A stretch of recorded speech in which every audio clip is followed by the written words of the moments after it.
Okay, how's everybody doing today? I hope this video finds you in good health and spirits.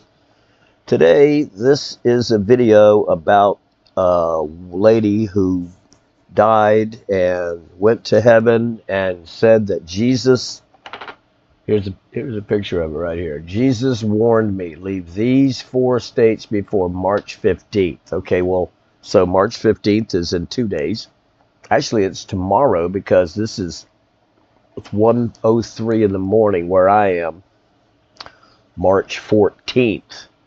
So let's listen to what this lady says right here. Events with specific dates and specific locations and specific consequences. So there are specific dates, specific locations, and specific consequences. Okay, let's see what those are. And they are coming in sequence, 6 of them, between now and the middle of August. Watch everything, remember everything, because the faithful who hear this warning and act while there is still time will survive what is coming, and those who dismiss it because it disrupts their comfort will wish they had listened. Okay, so tomorrow is March 14th. Okay, so I did not speak. There was nothing in me capable of casual response to what I was feeling. The landscape around us changed without moving. We were suddenly suspended above the United States at an... Okay, so this is obviously a vision that she had, or perhaps it really happened to her and she's retelling what she saw. Let's listen. altitude that should have made individual features invisible, and yet I could see everything with impossible resolution. I could see highways and rivers and the outlines of cities, the green and brown patchwork of farmland, the gray-white sprawl of urban centers. But portions of what I was seeing were wrong in ways that took me a moment to identify. Parts of the country were darkened, not shadowed, erased, as though the ground beneath them had simply opted out of continuing to exist. The first vision descended on me with a force I felt physically, though I had no body in the ordinary sense. I found myself above the eastern seaboard, the Atlantic coast from Maine down to Georgia, and I watched the ocean begin to behave in ways the ocean is not supposed to behave. March 14th, Jesus said, and his voice carried the weight of absolute certainty, the kind of certainty, the force I felt physically, though I had no body in the ordinary sense.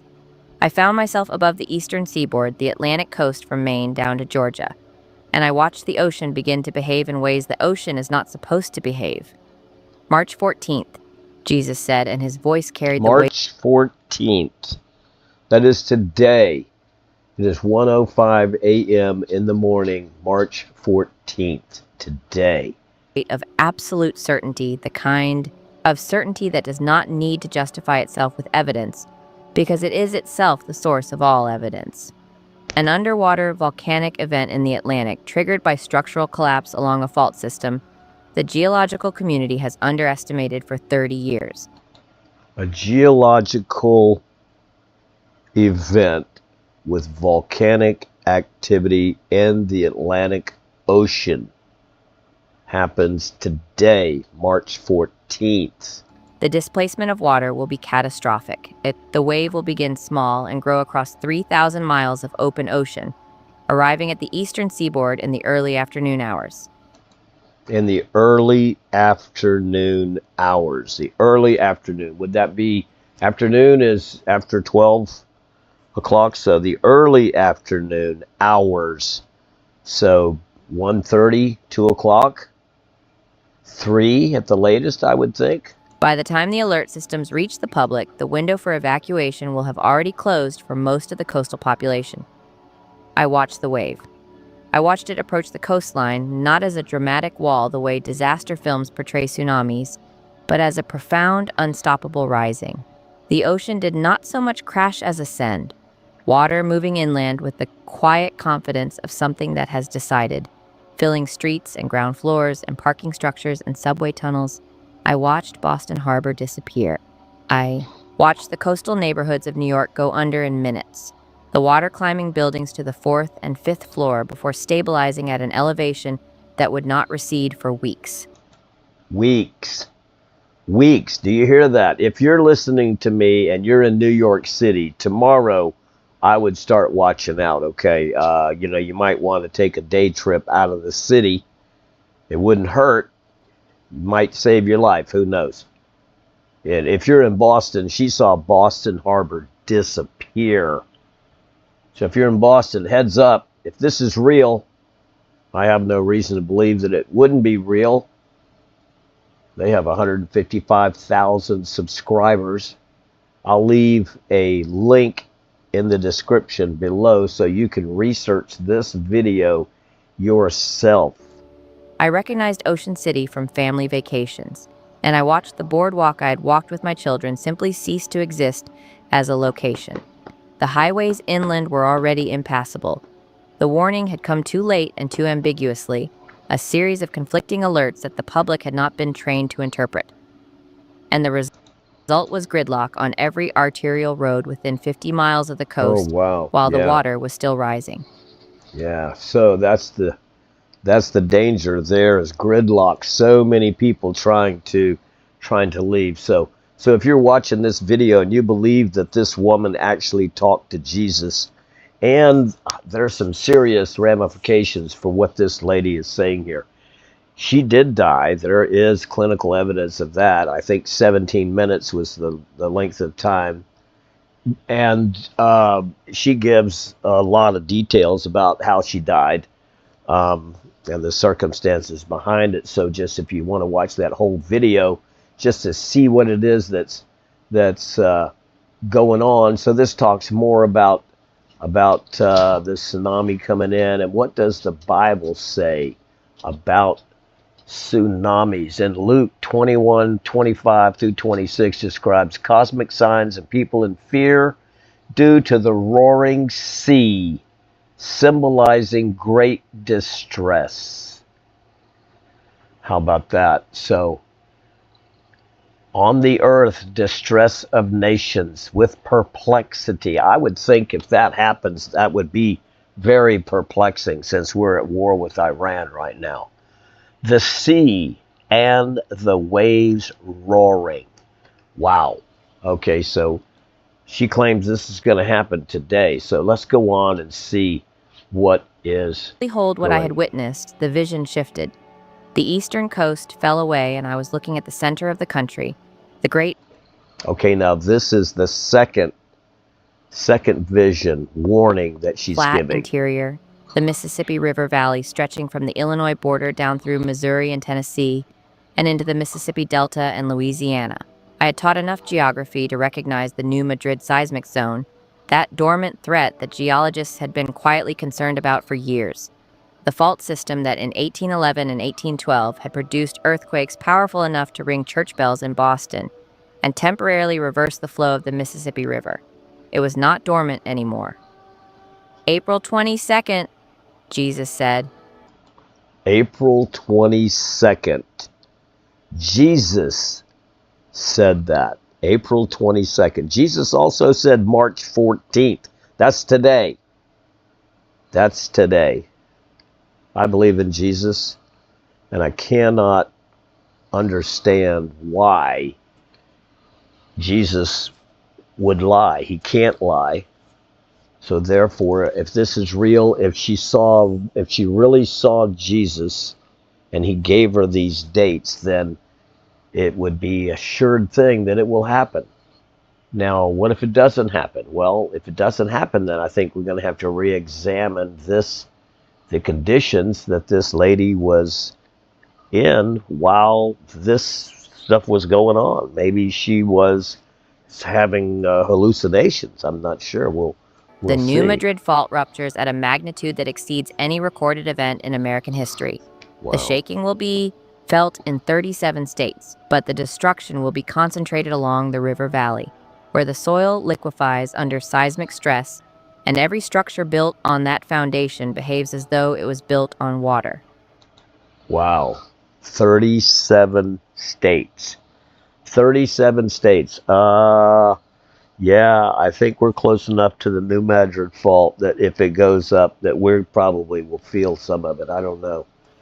I I'm in watched the Florida. Mississippi River do something I would not have believed possible if I had not studied the 1811 accounts. I watched it reverse. The riverbed buckled and the water hesitated and then moved the wrong direction for several minutes before the ground settled into a new configuration and the flow resumed in something that was no longer quite the same channel it had occupied the day before. Bridges that had stood for 60 years folded at their centers and fell into the water in segments. The bridges that carried Interstate 40 across the river near Memphis came down while traffic was on them, and I could not look directly at what that meant, and I did not have to because I already understood.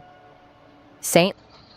So, first the East Coast today, March 14th, and then 6 weeks later, April 22nd, the middle of the country, the New Madrid Fault erupts and St. does. Louis was built on geological sediment that amplified seismic waves. I watched buildings sway beyond their engineering tolerances and come down in sequences that were almost rhythmic, one triggering the next, dust clouds rising and merging until the skyline was no longer a skyline but a horizon of smoke. Memphis endured shaking that lasted 4 minutes and 30 seconds, which is an eternity when the ground is moving, and the older buildings in the downtown core collapsed almost immediately, while the newer structures held longer before failing in aftershocks that arrived every few hours for 2 weeks. The infrastructure consequences were worse than the immediate structural damage. The natural gas lines running under those liquefied soils fractured in hundreds of places simultaneously. Fires started that the fire departments could not reach because the roads were impassable and the hydrant system had lost pressure.